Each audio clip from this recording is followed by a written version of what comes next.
Tenía 36 años cuando mi vida se fue al infierno por culpa de una mentira tan absurda que todavía hoy me cuesta creer que realmente ocurrió. Hasta ese momento, yo llevaba una vida simple. Nada espectacular. Nada digno de una película dramática ni de esos hilos virales de Internet donde todo termina en demandas y familias destruidas. Tenía un pequeño negocio de reparación de celulares y computadoras en el centro de Santa Verónica, una ciudad pequeña donde todo el mundo conoce la vida de todos aunque finjan que no. Mi rutina era tranquila. Abría el local a las 8 de la mañana, preparaba café, revisaba los equipos pendientes y trabajaba hasta entrada la tarde. Ganaba lo suficiente para vivir bien, pagar mis cuentas y mantener cierta estabilidad. Nunca fui ambicioso. Nunca me interesó aparentar más de lo que tenía. Siempre pensé que mientras uno no molestara a nadie, nadie se metería contigo. ¡Qué idiota fui! Mi hermano mayor, Julián, siempre fue lo opuesto a mí. Seguro de sí mismo, sociable, el tipo de persona que puede entrar a una habitación y convertirse automáticamente en el centro de atención. Tenía 40 años, trabajaba en bienes raíces y le encantaba actuar como si entendiera perfectamente cómo funciona el mundo. Durante años nuestra relación fue normal. No perfecta, pero buena. Discutíamos como cualquier par de hermanos, aunque jamás imaginé que llegaría el día en que me miraría con odio auténtico. Todo empezó cuando presentó a su prometida. Se llamaba Verónica. La primera vez que la vi fue en una comida familiar organizada por mi madre. Ella entró sonriendo, abrazando a todos como si llevara años formando parte de la familia. Mi mamá quedó fascinada en menos de 10 minutos. Mi tía Irene decía que era tan educada y elegante. Mi prima Sofía no dejaba de repetir que Julián por fin había encontrado a una mujer de verdad. Yo fui el único que sintió algo raro. No sé explicarlo bien. Era esa sensación incómoda que aparece cuando alguien sonríe demasiado perfecto. Como si cada gesto estuviera calculado. Durante la cena, Verónica monopolizó todas las conversaciones. Siempre lograba redirigir cualquier tema hacia ella misma. Si alguien hablaba de problemas económicos, ella contaba cómo había pasado momentos mucho peores. Si alguien mencionaba un viaje, ella inmediatamente tenía una experiencia más intensa que compartir. Pero lo hacía de una forma tan sutil que nadie parecía notarlo. Recuerdo perfectamente cuando mi madre sirvió la comida. Había pasado toda la tarde cocinando. Verónica probó el arroz y sonrió. Qué lindo que todavía prepares recetas antiguas. Ya casi nadie de tu generación tiene energía para eso. Mi mamá se rió como si fuera un halago. Yo no. También recuerdo cómo miró a mi prima Sofía y le dijo: me encanta que uses ropa tan colorida. Yo nunca tendría esa seguridad con mi cuerpo. Otra vez todos rieron. Yo solo pensé: esta mujer disfruta humillar a la gente disfrazándolo de cortesía. Desde esa noche, mantuve mi distancia. Nunca fui grosero con ella. Pero tampoco fingí cariño ni entusiasmo. Y estoy convencido de que eso fue suficiente para convertirme en su objetivo. Con el tiempo empecé a notar más cosas. Verónica discutía por estupideces. Una vez hizo llorar a una mesera porque el café tenía demasiada espuma. Otra vez pasó 20 minutos peleando con una cajera por un descuento equivalente a menos de $3. Después actuaba como si nada hubiera pasado. Mi padre también la veía venir. Una noche, mientras ayudábamos a guardar unas cajas después de una reunión familiar, me dijo en voz baja: tu hermano se está metiendo con una mujer peligrosa. Le pregunté por qué pensaba eso. Me respondió algo que jamás olvidé. La gente mala no siempre grita. A veces sonríe. Meses después, Julián anunció que se casarían. Toda la familia celebró la noticia como si fuera un cuento de hadas. Yo solo tuve un mal presentimiento. Y ojalá eso hubiera sido lo peor. Unas semanas más tarde, Julián apareció en mi local con una petición. Quería que contratara a Verónica. Según él, necesitaba mantenerse ocupada mientras organizaban la boda. Decía que un trabajo de medio tiempo le haría bien. Me negué inmediatamente. Mi negocio era pequeño. Apenas tenía 2 empleados y no necesitaba más gente. Pero entonces empezaron las presiones. Mi madre llamándome para decirme que debía apoyar a la familia. Mi hermano recordándome que una vez me recomendó con unos clientes importantes. Mi tía diciendo que yo siempre había sido demasiado individualista. Al final cedí. Todavía me arrepiento de eso.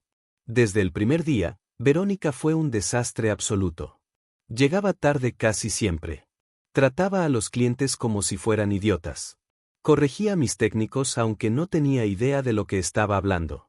Mi empleado de confianza, Andrés, terminó explotando una tarde después de que ella le explicara incorrectamente cómo recuperar información de un disco duro dañado frente a un cliente. Ni siquiera sabía diferenciar ciertos componentes básicos. Pero actuaba como si fuera la dueña del negocio. Una vez eliminó accidentalmente archivos importantes de respaldo de un cliente corporativo y luego intentó echarle la culpa a Andrés. Otra vez cambió los horarios del personal sin consultarme para ponerse únicamente turnos cómodos. Pasaba más tiempo viendo TikTok que trabajando. Y aún así actuaba ofendida cada vez que alguien le señalaba un error. Pero hubo algo que realmente me alarmó. Una tarde la encontré revisando conversaciones privadas en la laptop de un cliente. No archivos técnicos. Mensajes personales. Fotos. Correos. Cuando la enfrenté, ni siquiera mostró vergüenza. Sonrió. Solo tenía curiosidad. Sentí un escalofrío. Le expliqué que eso podía meternos en problemas legales graves. Ella soltó una pequeña risa. Dramático. En ese momento entendí que no podía seguir trabajando conmigo. Pero aún así intenté ser profesional. Documenté retrasos. Errores. Quejas. Pérdidas. Todo. Cuando finalmente la despedí, pensé que el problema había terminado. No tenía idea de que apenas estaba empezando. Julián reaccionó peor de lo que esperaba. Al principio pareció entenderlo. Le mostré pruebas. Correos. Reportes. Hasta mensajes de clientes molestos. Pero esa misma noche me llamó otra vez y su tono había cambiado completamente. Era obvio que ya había hablado con ella. Ni siquiera le diste una oportunidad real. Respiré hondo. Julián borró información de clientes y revisó conversaciones privadas. Siempre exageras todo. No estoy exagerando nada. Entonces soltó algo que todavía recuerdo perfectamente. Eres incapaz de apoyar a tu propia familia. Después colgó. A partir de ahí, Verónica empezó a comportarse extraño conmigo. Muy extraño. En reuniones familiares encontraba excusas para quedarse sola conmigo. Se acercaba demasiado. Me tocaba el brazo al hablar. Hacía comentarios ambiguos. Una tarde durante un asado familiar entré a la cocina para buscar hielo y ella apareció detrás de mí. Demasiado cerca. Podía sentir su perfume. Me preguntó si todavía estaba molesto con ella.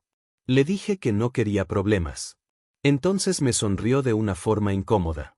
No pareces tan frío cuando estamos solos. Me aparté enseguida y salí al patio.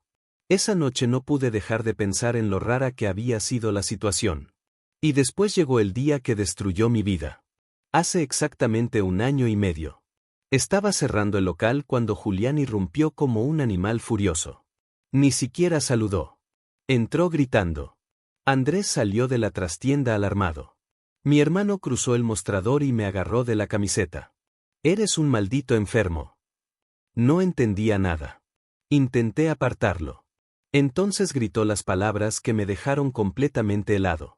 Verónica está embarazada y dice que el hijo es tuyo. Sentí como si el aire desapareciera del lugar. Por unos segundos me quedé mirándolo sin entender qué acababa de escuchar. Mi cerebro simplemente no lograba procesarlo. ¿Qué? Julián me empujó contra el mostrador. No te hagas el idiota. Andrés intervino enseguida para separarlo antes de que me golpeara. Yo seguía paralizado. Verónica. Embarazada. Y diciendo que el hijo era mío. Era tan absurdo que hasta parecía un mal chiste. Pero la expresión de mi hermano me dejó claro que lo creía completamente. Eso no tiene sentido, dije finalmente. Jamás pasó nada entre nosotros. Ella me contó todo. Porque está loca. En cuanto pronuncié eso, Julián intentó lanzarse otra vez sobre mí. Andrés prácticamente tuvo que arrastrarlo hacia la puerta. Mientras lo sacaba, mi hermano seguía gritándome. Me dio fechas, detalles, no inventaría algo así. Cuando finalmente salió del local, el silencio se volvió insoportable. Andrés me miró completamente pálido. Jefe. Me dejé caer en una silla. Sentía náuseas. No por miedo todavía, sino porque entendí inmediatamente lo que iba a pasar. Y no me equivoqué. En menos de 3 días mi reputación quedó destruida. Mi madre me llamó llorando. Ni siquiera me preguntó si era verdad. Solo repetía. ¿Cómo pudiste hacerle esto a tu hermano? Mi tía Irene me escribió un mensaje larguísimo diciendo que estaba decepcionada de mí. Mi prima Sofía aseguró que siempre había algo raro en mi actitud. Mi tío Ernesto directamente me dijo que le daba asco hablar conmigo. Personas que me conocían desde niño me trataron como si fuera un depredador. Ni una sola persona pidió pruebas. Ni una. Verónica simplemente habló, y todos decidieron creerle. Todos menos mi padre. Él fue el único que me llamó para escucharme. El único. Todavía recuerdo perfectamente su voz tranquila. Yo sé que no hiciste eso. Es increíble cómo una sola frase puede evitar que alguien se derrumbe por completo. Le conté todo. La cocina. Los acercamientos raros. El despido. Las insinuaciones. Mi padre guardó silencio unos segundos antes de responder. Ella te quiso castigar. Y honestamente, yo ya empezaba a pensar lo mismo. Porque mientras mi vida se incendiaba, Verónica parecía disfrutarlo.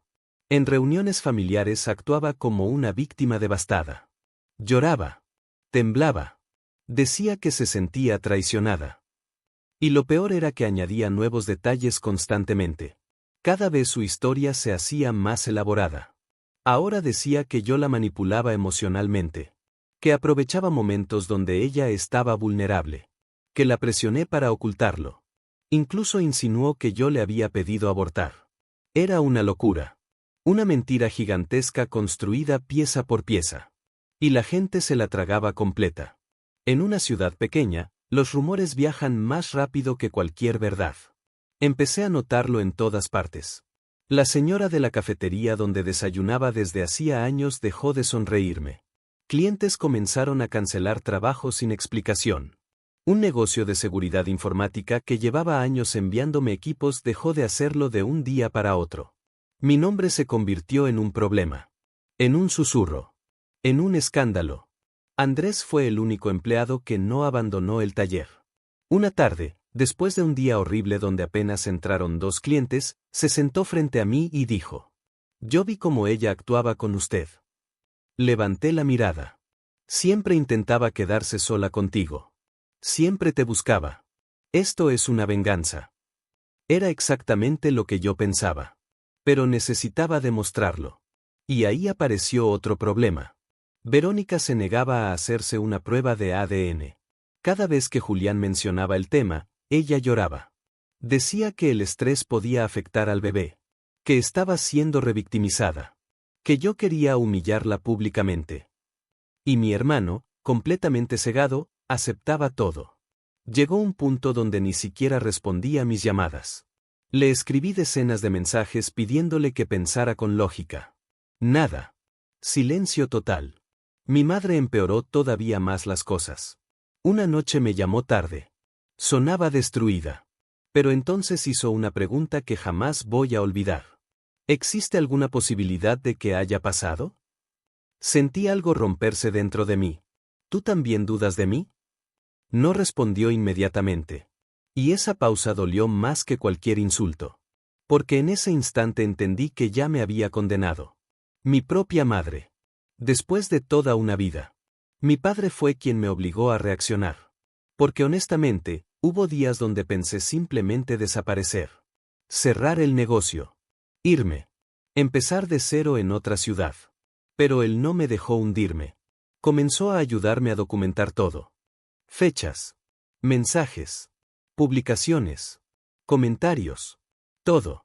Y mientras nosotros intentábamos defendernos con pruebas, Verónica seguía perfeccionando su personaje de víctima. Publicaba indirectas en redes sociales. Nunca mencionaba mi nombre directamente, pero era obvio. Las peores traiciones vienen de quienes aparentan ser buenas personas. La verdad siempre encuentra la forma de proteger a un hijo. La manipulación masculina destruye familias. La gente comentaba apoyándola, llamándola valiente, diciendo que era fuerte. Yo veía todo eso sintiendo una mezcla de rabia y desesperación que me estaba consumiendo vivo. Había noches donde apenas dormía 2 horas. Empecé a evitar salir. Cambié mis rutas habituales para no cruzarme con conocidos. Incluso llegué a escuchar murmullos cuando entraba a ciertos lugares. Una tarde, mientras esperaba un café, escuché a 2 personas hablando de mí detrás de la fila. Ese es el tipo. No dijeron más. No hacía falta. Para entonces ya era oficialmente el monstruo del pueblo. Y lo más aterrador era darme cuenta de lo fácil que resulta destruir a alguien. Solo necesitas una historia convincente. La verdad ya ni importa. Si están disfrutando esta historia, aprovechen para suscribirse, dejar su like y comentar. De verdad ayuda muchísimo al canal y hace que más personas encuentren estas historias. Ahora sí, les juro que lo que viene empeora todavía más. Un mes después de la acusación, mi abogado entró en escena. Porque sí, llegó un punto donde entendí que esto ya no era un problema familiar. Era una guerra. Y si no hacía algo, mi vida entera iba a quedar marcada para siempre. El abogado se llamaba Ricardo Salas. Especialista en difamación y daños civiles. Le conté todo durante casi 2 horas completas. No me interrumpió ni una vez. Solo tomaba notas. Cuando terminé, apoyó las manos sobre el escritorio y dijo algo que me dejó helado. Si no atacamos esto ahora, la gente recordará la acusación, no tu inocencia. Tenía razón. Y por primera vez desde que empezó la pesadilla, sentí que tal vez todavía tenía una oportunidad. Ricardo no perdió el tiempo. Desde la primera reunión dejó claro que esto debía tratarse como un caso serio y no como un simple drama familiar. Mientras yo todavía estaba emocionalmente destruido intentando entender cómo mi vida había colapsado tan rápido, él ya estaba pensando estratégicamente. Necesitamos pruebas. ¿Qué tipo de pruebas?, pregunté. Todas. Y eso fue exactamente lo que hicimos. Empezamos a construir un expediente completo sobre Verónica. Mensajes, publicaciones, testimonios, fechas, cualquier contradicción. Andrés redactó una declaración formal contando todo lo que había visto en el taller. Cómo Verónica buscaba quedarse sola conmigo. Cómo intentaba tocarme constantemente. Cómo se molestaba cuando yo la ignoraba. También conseguimos declaraciones de antiguos clientes que habían tenido problemas con ella cuando trabajó conmigo. Uno incluso recordó haberla visto revisando información privada en equipos ajenos. Poco a poco comenzó a aparecer un patrón. Y cuanto más investigábamos, peor se veía todo. Ricardo logró contactar discretamente a una empresa donde Verónica había trabajado años antes. Al principio nadie quiso hablar. Supongo que temían problemas legales. Pero eventualmente un antiguo supervisor aceptó conversar fuera del horario laboral. Lo que nos contó me dejó completamente helado. Verónica había salido de esa empresa en circunstancias bastante turbias. Nunca pudieron demostrar nada directamente, pero hubo múltiples quejas internas relacionadas con manipulación, conflictos personales y acusaciones extrañas contra compañeros de trabajo. Según él, siempre parecía haber drama alrededor suyo. Siempre. Pero lo más inquietante fue otra cosa. Una excompañera recordó que Verónica había acusado falsamente a un hombre casado de acosarla después de que él rechazara invitarla a salir.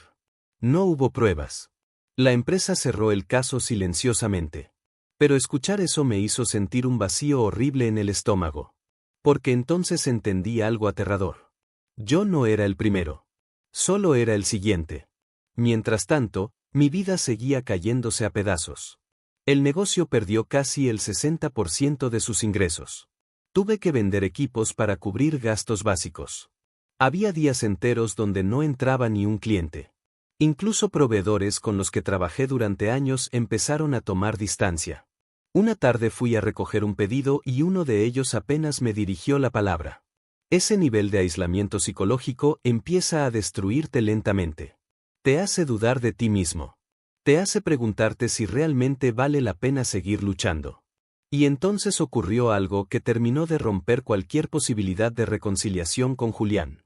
Fue una noche lluviosa. Estaba cerrando el local cuando escuché golpes violentos en la puerta de vidrio. Era él. Completamente borracho. Los ojos rojos. La ropa desordenada. Y una rabia enfermiza en la cara. «Sal, cobarde». No abrí. Le dije que se fuera. Entonces empezó a golpear el vidrio con más fuerza. Los vecinos comenzaron a asomarse. Yo saqué el teléfono para llamar a la policía. Y justo antes de hacerlo, Julián agarró un ladrillo decorativo que estaba junto al jardín del local y lo lanzó contra la ventana. El estruendo fue brutal. El vidrio explotó hacia adentro. Todavía recuerdo el sonido. Mi hermano se metió por el hueco cortándose los brazos con los restos. Venía directo hacia mí. En ese momento dejé de ver a mi hermano. Solo vi a alguien dispuesto a hacerme daño. Intenté retroceder, pero él me lanzó un golpe que apenas logré esquivar. Tropezó contra una vitrina y cayó encima de varios equipos. Cuando intentó levantarse otra vez, reaccioné por instinto. Le di un solo golpe. Directo a la mandíbula. Cayó al suelo completamente aturdido. Y ahí se quedó. Respirando con dificultad. Sangrando. Durante unos segundos simplemente nos miramos. Nunca había golpeado a mi hermano en toda mi vida. Nunca. Las sirenas llegaron menos de 10 minutos después. Los vecinos habían llamado. La policía tomó declaraciones. Fotografió daños. Grabó todo. Y Julián terminó arrestado por vandalismo e intento de agresión. Mi madre me llamó llorando apenas se enteró. Pero ni siquiera para preguntarme si estaba bien. No. Me llamó para decirme, ¿cómo pudiste denunciar a tu propio hermano? Recuerdo quedarme mirando el celular completamente vacío por dentro. Entró rompiendo mi negocio. Porque estaba desesperado. Intentó golpearme.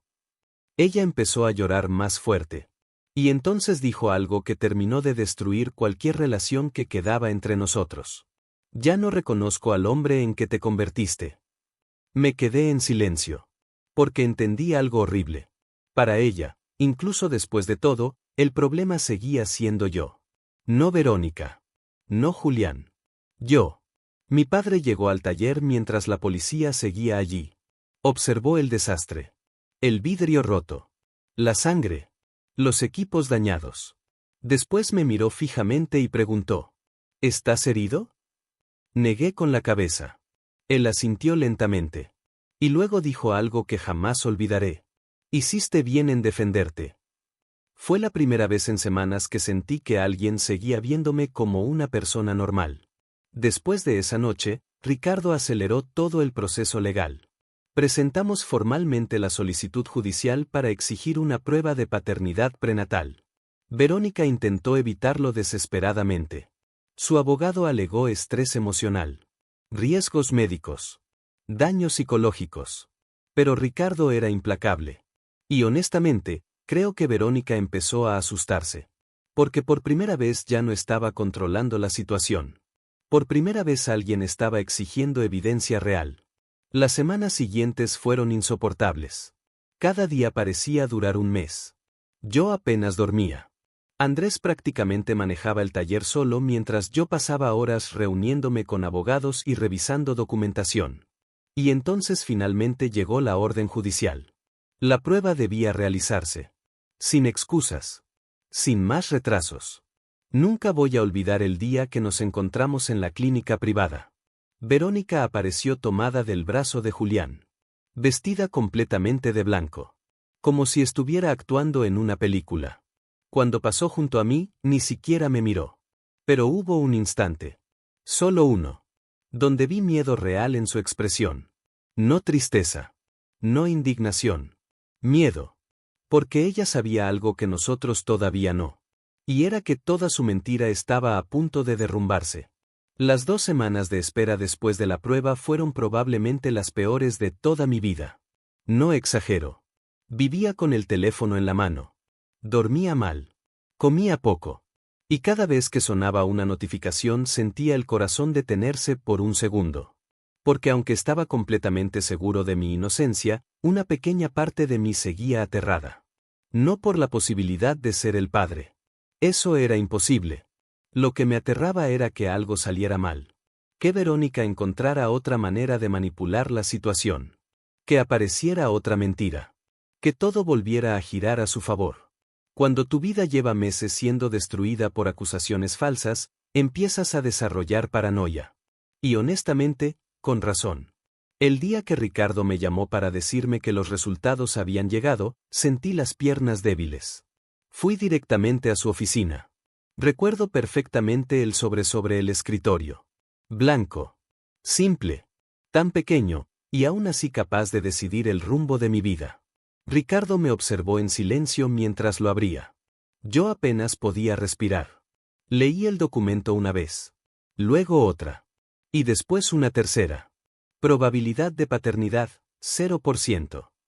0. Ese número me devolvió algo que pensé que jamás recuperaría. Mi nombre. Mi dignidad. Mi cordura. Me quedé sentado mirando el papel durante casi un minuto entero sin decir absolutamente nada. Ricardo fue el primero en romper el silencio. Ahora empieza la verdadera pelea. Y tenía razón. Porque aunque la prueba me exoneraba completamente, el daño ya estaba hecho. La gente que me destruyó no iba a admitir tan fácilmente que se equivocó. Ricardo envió inmediatamente una copia legal de los resultados a Julián y al abogado de Verónica. Después esperamos. 1 día. 2 días. 3 días completos sin recibir respuesta. Ni una llamada. Ni un mensaje. Nada. El silencio era casi insultante. Y finalmente, al 4.º día, Julián me escribió. Solo una frase. Necesito tiempo para procesar todo. Eso fue todo. Ni una disculpa. Ni un me equivoqué. Ni siquiera un mínimo reconocimiento del infierno que me hicieron vivir. Solo esa basura cobarde. Recuerdo leer el mensaje varias veces sintiendo una rabia fría subir por el pecho. Porque entendí algo importantísimo en ese momento. Mi hermano no quería enfrentar la verdad. Quería escapar de la culpa. Pero lo que vino después fue todavía peor. Muchísimo peor. Porque Ricardo empezó a revisar más cuidadosamente toda la documentación médica que Verónica había presentado durante esos meses. Y encontró irregularidades. Muchas. Fechas que no coincidían. Formatos médicos distintos. Nombres de doctores inexistentes. Firmas inconsistentes. Al principio pensé que simplemente había falsificado algunos papeles para sostener la mentira del embarazo. Pero la realidad terminó siendo mucho más enfermiza. Ricardo mandó verificar directamente los registros clínicos. Y entonces llegó la bomba. No existía historial médico de embarazo. Nada. Ni consultas. Ni controles. Ni ecografías reales. Ni análisis. Absolutamente nada. Verónica nunca estuvo embarazada. Nunca. Cuando Ricardo me lo dijo, honestamente me quedé mirándolo como un idiota. Porque incluso después de todo, mi cerebro seguía resistiéndose a aceptar que alguien pudiera llegar tan lejos solo por venganza. Pero las pruebas eran contundentes. Las ecografías eran falsas. Los documentos estaban alterados. Algunos certificados pertenecían incluso a clínicas inexistentes. Era todo un montaje. Completo. El embarazo. Las lágrimas. Las acusaciones. Todo. Sentí una mezcla indescriptible de alivio y furia. Porque ya no había dudas. Ya no existía espacio para interpretaciones. Esa mujer había decidido destruirme deliberadamente. Y casi lo logra. Ricardo siguió investigando. Y cuanto más excavaba, más oscura se volvía la historia. Descubrimos que Verónica ya había hecho algo parecido antes. No exactamente igual. Pero sí alarmantemente parecido. Un exnovio suyo terminó enfrentando denuncias falsas de acoso laboral después de terminar la relación. Otro hombre casi perdió su trabajo como profesor por acusaciones manipuladas que luego fueron desmentidas por cámaras de seguridad. Era un patrón. Ella fabricaba narrativas. Destruía reputaciones. Manipulaba emocionalmente a la gente. Y cuando perdía el control sobre alguien, atacaba. Yo solo fui el siguiente objetivo. La diferencia fue que esta vez encontró resistencia. Presentamos toda la evidencia ante el juez. Los resultados de ADN.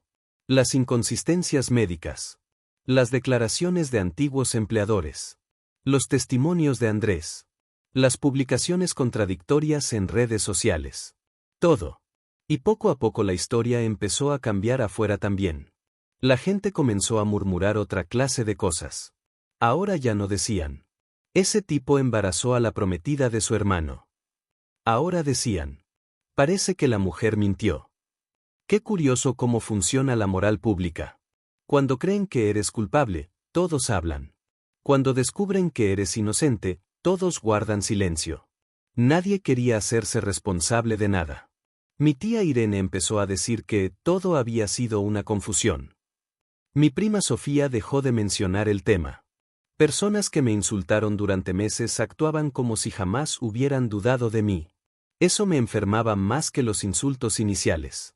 Porque entendí que mucha gente no busca la verdad. Solo busca pertenecer al lado que parece ganador. Y entonces ocurrió algo que sinceramente estaba esperando desde hacía tiempo. Julián apareció en mi apartamento. No lo veía desde la noche del ataque en el taller. Cuando abrí la puerta casi no lo reconocí. Parecía 10 años más viejo. Ojeras profundas. La mirada destruida. Y algo parecido a vergüenza. Entró lentamente. Ni siquiera sabía cómo empezar a hablar. Finalmente dijo.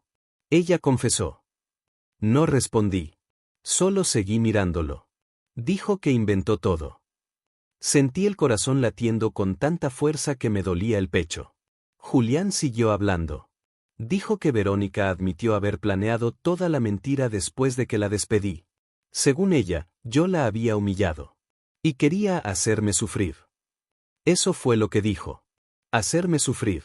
Como si destruir la vida de alguien fuera simplemente una reacción emocional aceptable. Mi hermano empezó a llorar. Literalmente llorar. Dijo que no sabía cómo mirarme a la cara. Que arruinó nuestra familia. Que entendía si jamás lo perdonaba. Pero honestamente, mientras lo escuchaba, no sentía tristeza. Ni compasión. Solo vacío. Porque en mi cabeza seguía viendo todo lo que me hizo. Las acusaciones. Los gritos. La agresión. El abandono. Eligió creerle a una mujer que conocía hacía 4 años antes que a su propio hermano. Y eso no se borra con lágrimas. Cuando terminó de hablar, simplemente señalé la puerta. Vete. Intentó decir algo más. Levanté la mano. Fuera. Y esta vez obedeció. A la mañana siguiente recibí un mensaje de Verónica. El primero directo hacia mí desde que empezó toda la pesadilla. No había disculpas reales. No había arrepentimiento. Solo manipulación. Sé que todo se salió de control. Estoy pasando por un momento emocional difícil. Por favor, retira la demanda. Julián está destruido. Tuve que leerlo 2 veces. Todavía hoy me cuesta entender el nivel de narcisismo necesario para destruir la vida de alguien y luego pedir compasión como si uno estuviera exagerando por reaccionar. Ni siquiera reconocía completamente lo que hizo. Seguía hablando como si hubiera sido un accidente. Como si meses de mentiras, humillación pública y destrucción emocional fueran simplemente cosas que se salieron de control. No respondí. Le envié el mensaje directamente a Ricardo. Su respuesta fue inmediata. Perfecto. Otra prueba más. Y ahí fue cuando dejamos de pensar únicamente en limpiar mi nombre. Ahora queríamos consecuencias. Porque sí, la verdad ya estaba saliendo a la luz. Pero eso no devolvía los contratos perdidos. No borraba las miradas de desprecio. No reparaba el daño psicológico. No recuperaba a las personas que me abandonaron apenas escucharon una acusación. La demanda creció. Difamación. Daños económicos. Falsificación documental. Acoso. Manipulación de evidencia. Ricardo calculó pérdidas aproximadas del negocio durante esos meses. Más de $200,000 entre contratos cancelados, clientes perdidos, equipos vendidos y daño reputacional. Cuando vi la cifra me quedé helado. Porque hasta ese momento había estado tan concentrado sobreviviendo emocionalmente, que no me había detenido a calcular cuánto me destruyó realmente. Y mientras todo eso avanzaba, la actitud de mi familia empezó a cambiar. Pero no de la forma correcta. Nadie quería disculparse directamente. No. Querían fingir que el tiempo podía borrar lo ocurrido. Mi tía Irene llamó a mi padre diciendo que la familia debía mantenerse unida. Mi prima Sofía me mandó una invitación para el cumpleaños de su hijo, como si no me hubiera acusado de ser un enfermo meses atrás. Mi madre dejó mensajes de voz llorando. Pero incluso en esos mensajes había algo que me molestaba profundamente. Nunca decía: perdóname por no creerte. Jamás. Solo hablaba de cuánto sufría ella. De lo rota que estaba la familia. De cuánto extrañaba las reuniones de antes. Como si también fuera una víctima de todo esto. Eso terminó de matarme por dentro. Porque entendí algo doloroso. Muchas personas prefieren proteger su orgullo antes que reconocer el daño que hicieron. Mi padre, Andrés y mi mejor amigo Mateo fueron los únicos que jamás dudaron de mí. Mateo incluso comenzó a quedarse conmigo varias noches porque decía que me veía demasiado aislado. Y honestamente tenía razón. Durante meses viví encerrado mentalmente. Desarrollé ansiedad horrible. Cada vez que sonaba el celular sentía tensión en el pecho. Cada vez que alguien desconocido entraba al taller imaginaba que venía a juzgarme. La paranoia tarda mucho en desaparecer cuando pasaste meses siendo señalado públicamente. Y entonces llegó el juicio final. La audiencia principal. El cierre oficial de todo. Nunca voy a olvidar ese día. La sala estaba llena. Verónica llegó vestida de manera extremadamente sobria. Casi calculada. Como alguien intentando proyectar inocencia. Pero ya no funcionaba. No después de toda la evidencia. Ricardo presentó uno por uno los documentos falsificados. Ecografías robadas de Internet. Certificados alterados. Registros médicos inexistentes.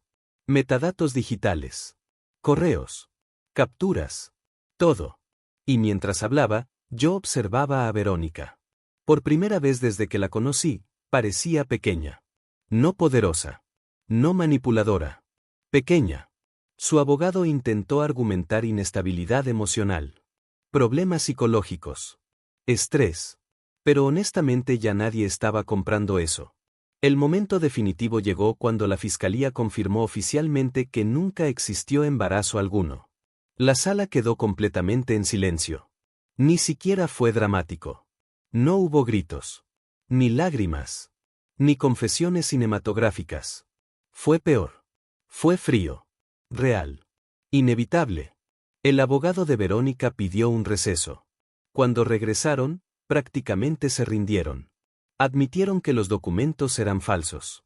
Admitieron que las acusaciones carecían de pruebas. Admitieron la fabricación de evidencia. Y ahí terminó todo. O al menos la mentira. Porque las consecuencias reales todavía siguen conmigo incluso hoy. Julián estuvo presente durante toda la audiencia. Nunca me miró directamente. Ni una sola vez. Mi madre no apareció. Dijo estar enferma. Pero mi padre luego me confesó la verdad. Simplemente no soportó enfrentar públicamente la vergüenza de haberme abandonado. Mi padre sí estuvo allí. Sentado detrás de mí durante toda la audiencia. En silencio. Firme. Y cuando el juez leyó el veredicto, puso una mano sobre mi hombro. Ese gesto significó más que cualquier otra cosa. Verónica fue declarada culpable de difamación agravada, falsificación documental y daños morales. También recibió una orden de restricción. Y la obligación legal de publicar una rectificación pública en todas las redes sociales donde difundió las acusaciones. Tenía que declarar oficialmente que jamás existió una relación conmigo. Que nunca hubo embarazo. Y que todo había sido una mentira. Recuerdo verla leer esa declaración días después en Internet. Y no sentí felicidad. Ni satisfacción. Solo agotamiento. Porque nada de eso devolvía el tiempo perdido. Después de la sentencia, la avalancha de mensajes comenzó. Personas que desaparecieron durante meses ahora querían hablar. Algunos justificaban su comportamiento diciendo que estaban confundidos. Otros actuaban como si simplemente hubieran sido espectadores neutrales. Pero yo recordaba perfectamente quién me dio la espalda. Y quién no. Julián intentó llamarme varias veces. Lo bloqueé. Mi madre siguió dejando mensajes. Nunca respondí.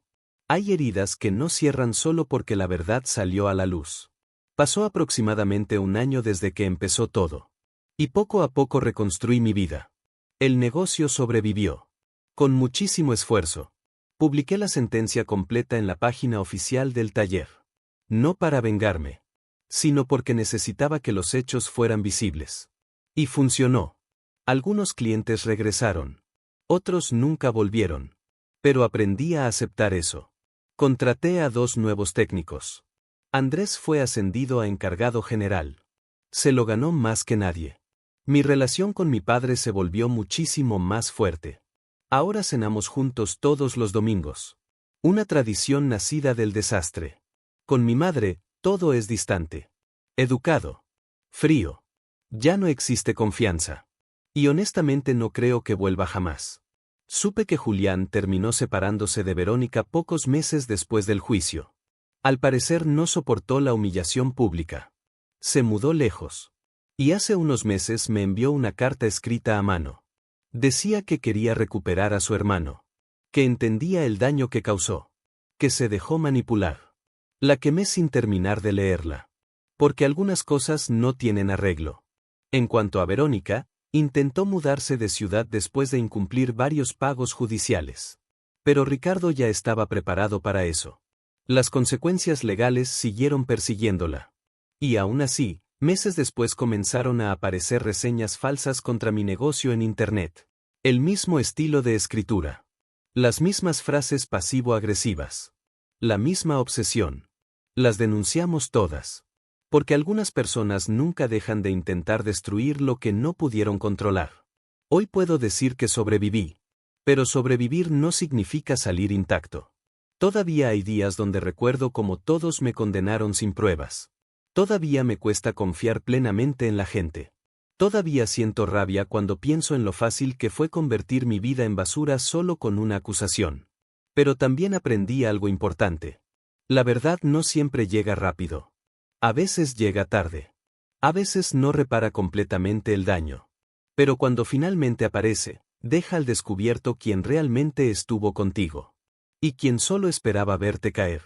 Intentaron enterrarme con mentiras. Lo que no entendieron fue que todavía seguía respirando. Por favor, danos un like si disfrutaste de este video, y no olvides compartirlo con cualquier persona que pienses que podría encontrar este tema fascinante. Tu apoyo nos ayuda a seguir creando contenido de calidad y nos motiva a seguir explorando historias tan intrigantes como esta. Gracias por ser parte de nuestra comunidad.